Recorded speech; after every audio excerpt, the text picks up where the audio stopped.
Hello दोस्तों, आप सभी का स्वागत है आपके अपने YouTube चैनल एसएस फाउंडेशन पे। तो आज हम class 10th footprint without feet का 5th चैप्टर जिसका नाम फुटप्रिंट विदाउट फीट है। हाँ दोस्तों, आपने सही सुना। जो आज हम चैप्टर पढ़ने जा रहे हैं उसका नाम भी फुटप्रिंट विदाउट फीट है। हमारा बुक का भी नाम फुटप्रिंट विदाउट फीट ही है। तो आज हम पढ़ेंगे। तो चलिए, चैप्टर शुरू करने से पहले मैं इस चैप्टर का आपको चैप्टर स्केच बता देता हूँ। This story is about a scientist. यह स्टोरी एक साइंटिस्ट के बारे में है। Who discover how to make himself invisible. उसने डिस्कवर कर लिया था कैसे अपने आप को अदृश्य किया जाए। As he was afraid to being discover in London. उसको भय था कि वो लंदन में पकड़ा जाएगा। Where he had committed some crime, जहाँ पे उसने कुछ क्राइम किया था। He run away to a remote village, वहाँ से वो एक विलेज में भाग जाता है। However he run out of money, वहाँ पे उसका जो पैसा खत्म हो जाता है। And resorts to robbery using his advantage of invisibility, और वहाँ पे उसका पैसा खत्म हो जाता है तो वहाँ पे फिर से वो चोरी करता है अपने अदृश्यपन का फायदा उठाकर। तो चलिए अबाउट द कैरेक्टर के बारे में पढ़ा जाए। तो इस स्टोरी में 3 कैरेक्टर हैं, ग्रेफिन, मिसेस हॉल और मिस्टर जाफर। ग्रेफिन जो कि साइंटिस्ट रहता है, मिसेस हॉल जो कि मकान मालकिन रहती हैं एपिंग विलेज में। ग्रेफिन की मकान मालकिन रहती है। मिस्टर जाफर जो रहते हैं वो पुलिस कांस्टेबल रहते हैं। तो ठीक है।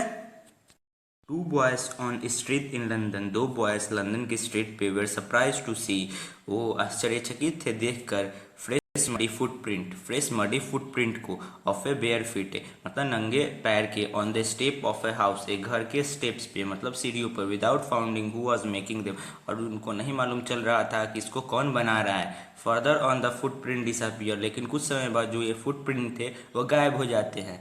This footprint had been made by the Griffin, ये जो फुटप्रिंट बन रहे थे वो ग्रेफिन बना रहा था। An etiquette scientist who had discover how to make his body transparent, ये जो ग्रेफिन जो कि एक सनकी साइंटिस्ट था वही बना रहा था। वो एक फार्मूला का खोज कर लिया था जिससे वो अपने शरीर को ट्रांसपेरेंट बना सकता था। He would only be seen by the clothes he was wearing, वो तब भी दिखता था जब वो कपड़े पहनता था। तो Griffin was having a criminal bent of mind, जो ग्रिफिन था उसका जो दिमाग था क्रिमिनल टाइप का था। एंड वॉज ए लॉनेस पर्सन, और एक वो लॉनेस पर्सन था, मतलब कोई भी लॉ को नहीं मानता तो हमेशा वो लॉ को तोड़ता था। He set fire to his landlord's house to take the revenge, उसने अपने मकान जो पहले मकान मालिक थे उनके घर को आग लगा दिया बदला लेने के लिए। Against him for trying to evict, क्योंकि वो ये जो ग्रिफिन था उसको अपने घर से निकालना चाहते थे। To get away he had to remove his cloth, वहाँ से भागने के लिए इसको अपना क्लोथ को निकालना पड़ा। So that he become invisible, इससे वो इनविजिबल हो जाए, अदृश्य हो जाए।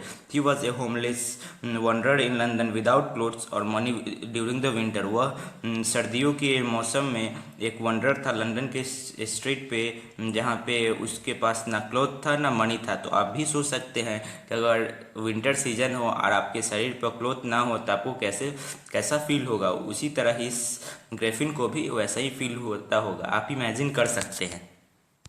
Graafian manage to escape from the two new boy, तो ग्रेफिन वो दोनों लड़के से बचकर निकल जाता है। Observation and the inter the into a big stores to get warms, और वहाँ से एक बड़े जो स्टोर है उसमें घुस जाता है अपने शरीर को गर्मी प्रदान करने के लिए। After the store was close, जब स्टोर बंद हो जाता है एट नाइट, रात में, Griffin put on some new cloth bro, Griffin कुछ नए कपड़े को पहन लेता है। कंज्यूम्ड मीट एंड कॉफी, और मीट और कॉफी को खा लेता है। फ्रॉम द रेस्टोरेंट से in the store and went to sleep on the pile of a quilts, और वहाँ पे एक गद्दा रखा था उस पर जाकर सो जाता है। Overslept and only wake up when the shop was opened and the assistant had arrived, और सुबह में तब उठता है जब शॉप खुल जाता है और जो वहाँ पे काम करते हैं जो लोग उस स्टोर में, जब वो आकर उसको देख लेते हैं तब वो उठता है।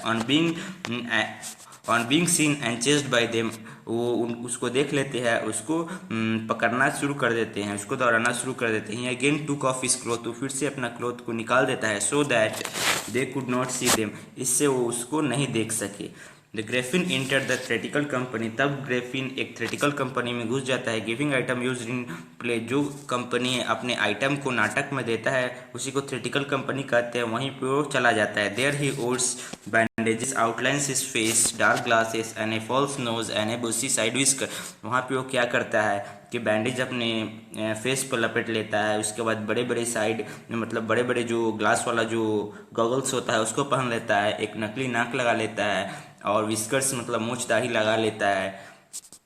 And robbed the shop for the money and escape village escaped to a village away from the London, avoid being caught। और वहाँ से उसने पैसे चोरी कर लेता है उस शॉप से और वहाँ से लंदन छोड़कर वह भाग जाता है। ग्रैफिन बुक 2 रूम, जो ग्रैफिन था वो 2 रूम बुक करता है at an inn belonging to a Mrs Hall, जो कि एक घर था जो मिसेस हॉल का था। इन द विलेज एपिंग, जो विलेज एपिंग में था। ही एक्सप्लेन टू हर, उनको बताता है that he had an accident, उसको एक एक्सीडेंट हो गया था। And he did not want to be disturb, उसको कोई डिस्टर्ब ना करे। As Mrs Hall try to be social, और जो मिसेस हॉल थी उसके साथ फ्रेंडली होना चाहिए। सुन हिज मनी वॉज फिनिश, कुछ समय बाद उसका जो पैसा था वो खत्म हो गया। Soon he robbed a clergyman house by using his invisibility, और वहाँ पे एक क्लर्जी मैन थे, उसके घर में ये चोरी करता है अपने अदृश्यपन का फायदा उठाते हुए।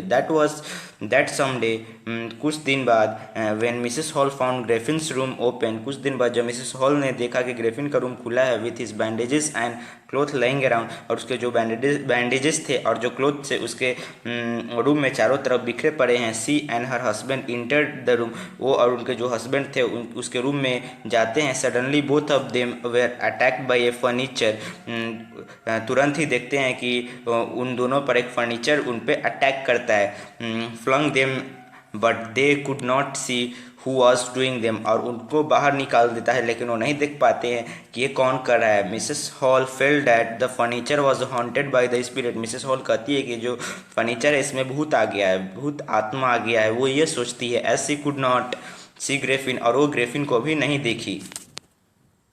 Clergy man reported to the burglary to the police, जब क्लर्जी मैन ये सब बात पुलिस को बताते हैं। Most people in the village felt that the strange scientist had hand in it, बहुत सारे लोग जो विलेज में रहते हैं वो ये सोचते हैं कि जो ये साइंटिस्ट है उसी का इस सब में हाथ है। Because he paid his due rent where as earlier he was not able to do so, क्योंकि कुछ दिन पहले ही जो ये साइंटिस्ट था ये अपने जो रेंट जो किराया बाकी था वो पे किया था, लेकिन पहले ये करने में असमर्थ था क्योंकि उसके पास पैसे नहीं थे। वो कह रहा था कि उसका एक चेक आने वाला है। इसी कारण जो लोग सोच रहे थे कि ये जो साइंटिस्ट है वही चोरी किया है क्लर्जी मैन के घर पे, इसी कारण अब यह रेंट दे पाया है। So Mr Jaffers the village police constable was called to arrest Griffin on the suspicion, जो विलेज के जो पुलिस कांस्टेबल थे मिस्टर जाफर उनको बुलाया गया शक के आधार पर जो ग्रेफिन को अरेस्ट करने के लिए। Meanwhile Mrs Hall asks Griffin to explain all the unusual happening, जो मिसेस हॉल रहती है वो ग्रेफिन को कहती है कि तुम इस सब के बारे में बताओ कि ये क्या हो रहा है मेरे घर में। Griffin lost his temper,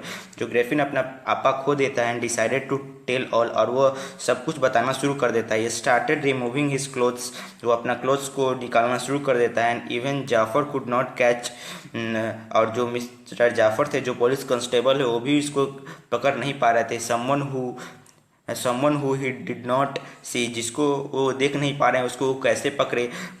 he was knocked unconscious by the individual man who escaped, और जो ग्रेफिन रहता है वो मिस्टर जाफर जो पुलिस कांस्टेबल रहते हैं उसको अनकॉन्शियस कर देता है, मतलब बेहोश कर देता है मारकर, वहाँ से वो भाग जाता है। तो इस वीडियो में इतना है। इस वीडियो में मैंने इस चैप्टर का पूरा एक समरी बता दिया है। अगर मेरा वीडियो अच्छा लगे तो please like subscribe and comment on my video, और अपने दोस्तों के साथ शेयर करना ना भूलें। So thank you for watching, see you again, bye bye in next lecture।